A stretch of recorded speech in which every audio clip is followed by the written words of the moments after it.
नमस्कार विद्यार्थी मित्रांनो, आजच्या तासाला आपल्याला राज्यशास्त्र या विषयाचा अभ्यास बघायचा आहे।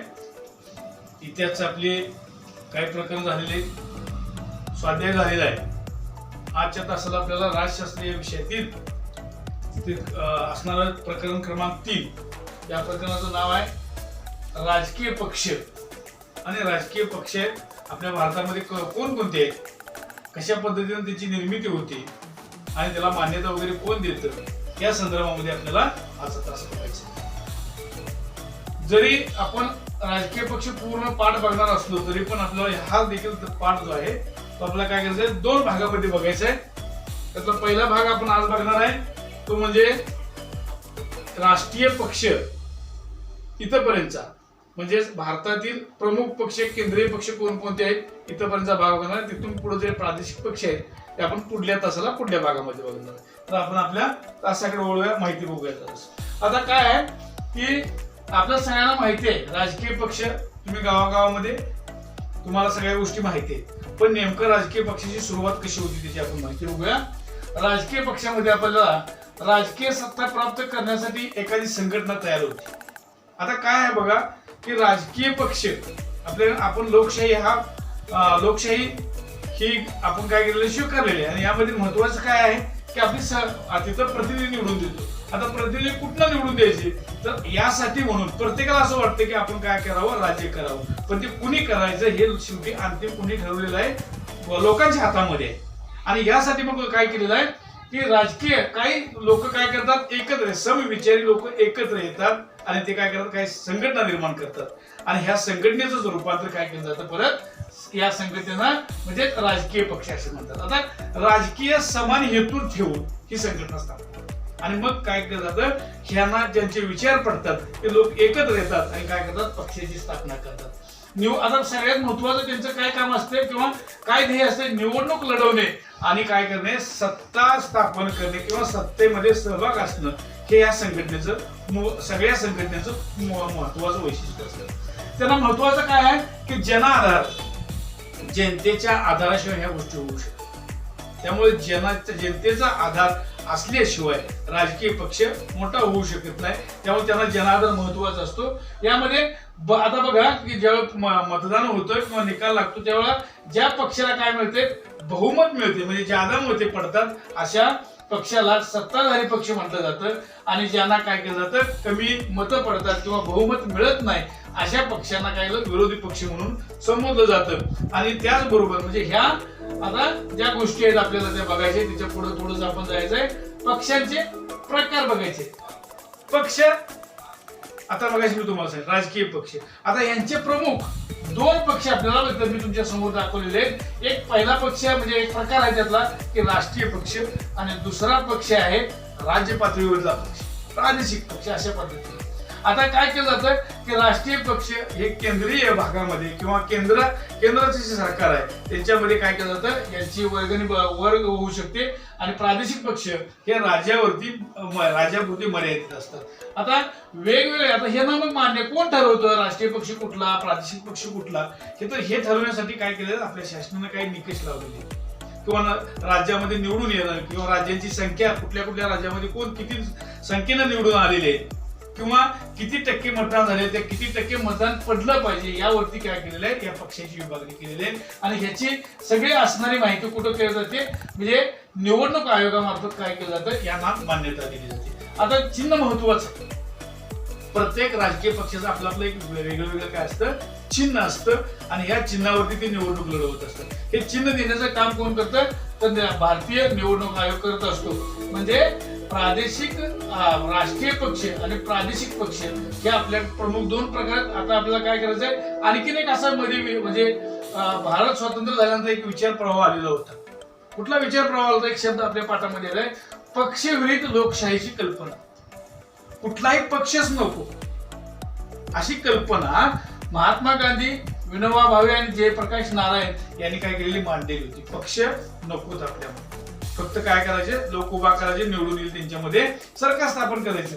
पण त्यामध्ये काही उणिवा निर्माण झालेल्या होत्या किंवा उणिवा होत्या आणि त्या काय झालं, ह्या असणाऱ्या पक्षविरहित लोकशाहीच्या कल्पनेला काय झाला, विरोध झाला. आणि विरोध झाल्यामुळे काय केलं, आपल्या भारतामध्ये अशा पद्धतीचा विरोध झाल्यामुळं परत पुन्हा पक्ष पद्धती आली गेली. आणि आता ते आपण बघतोय की पक्ष, राष्ट्रीय पक्ष, आता मी तुम्हाला सांगितलं की पक्षाच्या प्रकारामध्ये आपण बघितलं, राष्ट्रीय पक्ष म्हणजे राष्ट्रीय पातळीवरती काम करणारा आणि प्रादेशिक पक्ष म्हणजे राज्य पातळीवरती काम करणारा.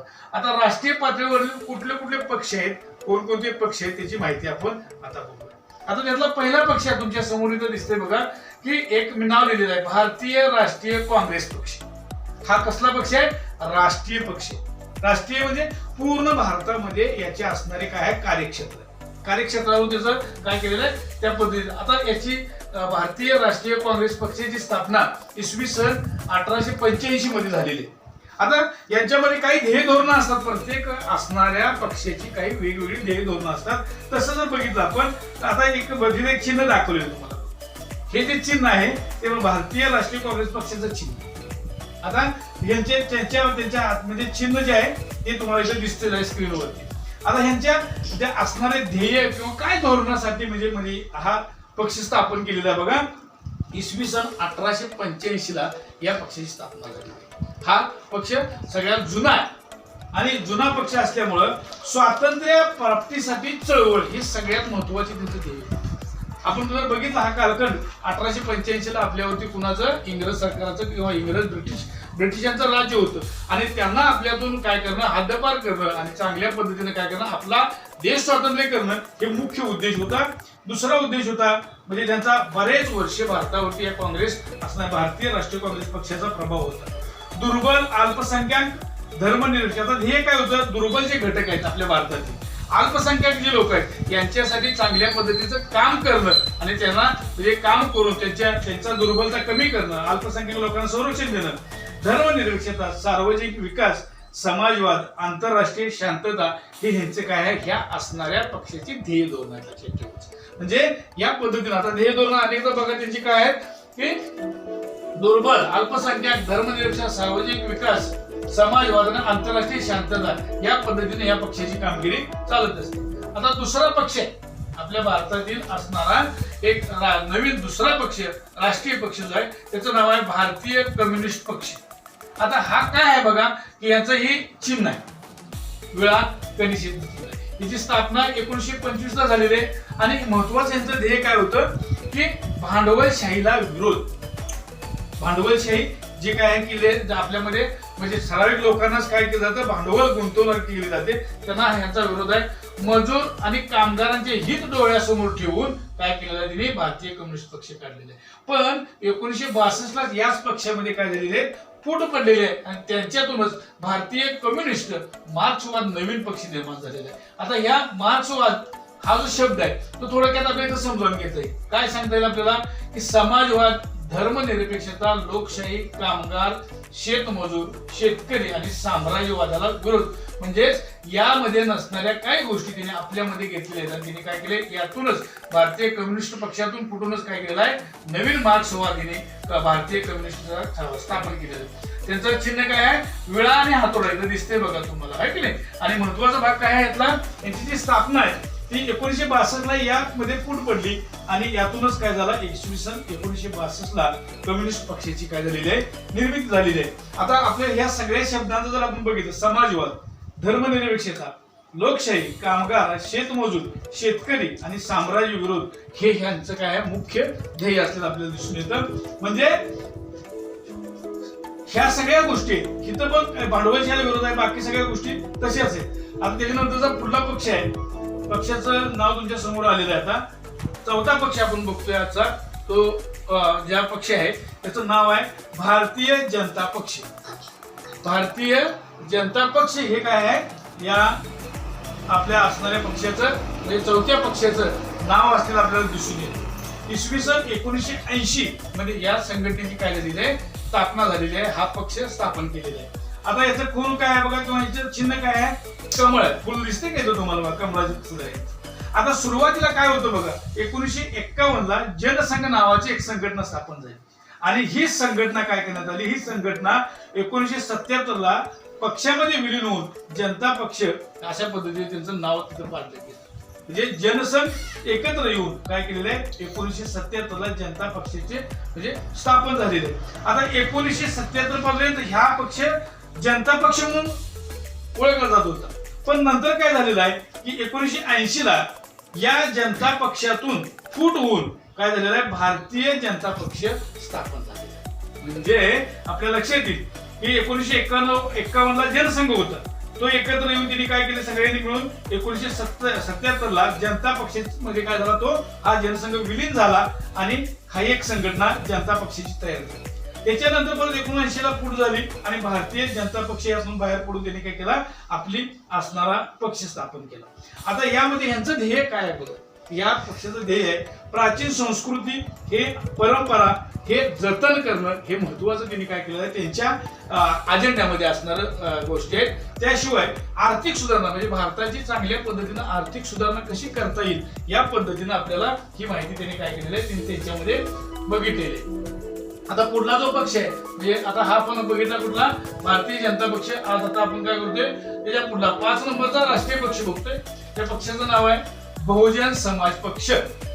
याची स्थापना आहे 1984 ला आणि त्याची असणारे चिन्ह काय आहे, हत्ती आहे. आता ह्या बहुजन समाज पक्षाचं काय ध्येय आहे बघा, समाजवादी म्हणजे समाजामध्ये एकोपा असावा, समता असावी, दलित, आदिवासी, मागासवर्गीय, अल्पसंख्याक आणि बहुजनांचं हित हे डोळ्यासमोर ठेवून त्यांनी काय केलेलं आहे, आपला बहुजन पक्ष स्थापन केलेला आहे. त्यांनी काय केलंय, त्यांना काय करायचंय की शक्यतो करून मागासवर्गीय, अल्पसंख्याक, बहुजन ह्या लोकांची सत्ता भारतामध्ये आणण्याचा प्रयत्न करण्यासाठी काय केलं, त्यांनी बहुजन पक्ष स्थापन झाले.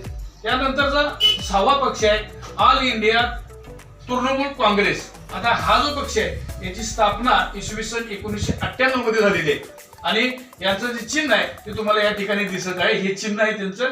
आणि यांना मान्यता 2016 ला राष्ट्रीय पक्ष म्हणून मिळालेली आहे. त्यांचं ध्येय काय आहे किंवा लोकांच्या पर्यंत त्यांना काय पोहोचवायचं आहे की लोकशाही म्हणजे ज्या भारतामध्ये जी लोकशाही आहे ती स्वीकारलेली आहे, ती चांगल्या पद्धतीने रुजली पाहिजे, हे त्यांचं मत आहे.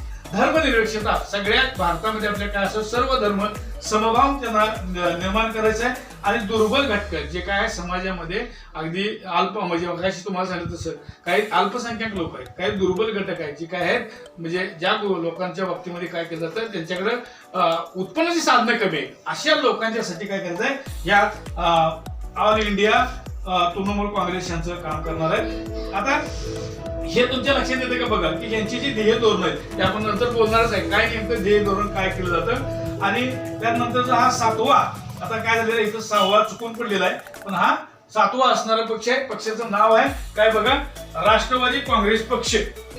आता हा जो राष्ट्रवादी काँग्रेस पक्ष आहे याची स्थापना इसवी सन 1999 मध्ये झालेली. आता यांचं काय म्हणजे यांचं चिन्ह इथं तुमच्या समोर आहे, काय आहे, घड्याळ. घड्याळ हे त्यांचं काय आहे, चिन्ह आहे. राष्ट्रीय काँग्रेस आपण पहिला जो पक्ष बघितला भारतीय राष्ट्रीय काँग्रेस यामधून फुटूनच काय केलेला आहे, हा काँग्रेस म्हणजे त्यातून म्हणजे विभागणी होऊन यामध्ये राष्ट्रीय काँग्रेसचा फुटून त्यामध्ये काय केलेला आहे, हा राष्ट्रवादी काँग्रेस पक्ष निर्माण झाला. आता ह्यांचं ध्येय काय त्यांनी केलेलं आहे बघा की लोकशाही म्हणजे त्यांचा लोकशाही विश्वास आहे, लोकांना सगळे समान संधी असावी असं त्यांचं मत आहे. लोकशाहीसाठी ते तयार. समता सगळ्या समाजामध्ये काय असावी, समता असावी, समान, कुठल्याही लोकांना जास्त अधिकार नको किंवा कुणाला कमी नको, सगळे समान व्हावे हे त्यांचा एक अधिकार आहे. धर्मनिरपेक्षता प्रत्येक आपण पक्षामध्ये बघत होतो की प्रत्येक पक्षाने काय केलेलं आहे आपल्या अजेंड्यामध्ये किंवा आपल्या असणाऱ्या माहितीमध्ये धर्मनिरपेक्षता घातलेलं आहे. आणि हा पक्ष प्रामुख्याने महाराष्ट्र आणि युपी या ठिकाणी काय आहे मोठ्या प्रमाणामध्ये काय कार्यरत असलेला आपल्याला दिसून येतो. म्हणजे आता आपण जे बघितले 6 तर या मी तुम्हाला एकच एवढं सांगतो की हे सगळे राष्ट्रीय पक्ष असतात. हे काय असतात, लोकशाहीमध्ये राष्ट्रीय पक्षांचं काम फार महत्वाचं असतं, कारण का शासन आणि लोक यांच्यामधील दुवा म्हणून काय केलं जातं, या पक्षांच्याकडे बघितलं जातं. मगाशी मी सारा थोडं आणि पाठीमागे जाऊन तुम्हाला सांगतोय हे जे राष्ट्रीय पक्ष आहेत हे प्रमुख यांचं काय काम असतं की निवडणूक लढवणं आणि सत्ता आपल्या बाजूला मिळवणं आणि सत्ता आपण बघितलं मगाशी पण ज्या काय केलं जातं, ज्या पक्षाला यातल्या म्हणजे बहुमत मिळतं अशा पक्षांचा सत्ताधारी पक्ष म्हणतात आणि ज्यांना बहुमत मिळत नाही त्यांना विरोधी पक्ष म्हणतात. आपण आज जो पाठ आहे तो आपण इथं थांबवतोय आणि याच्या पुढला दुसरा भाग आपण काय करूया नंतरच्या तासाला बघूया.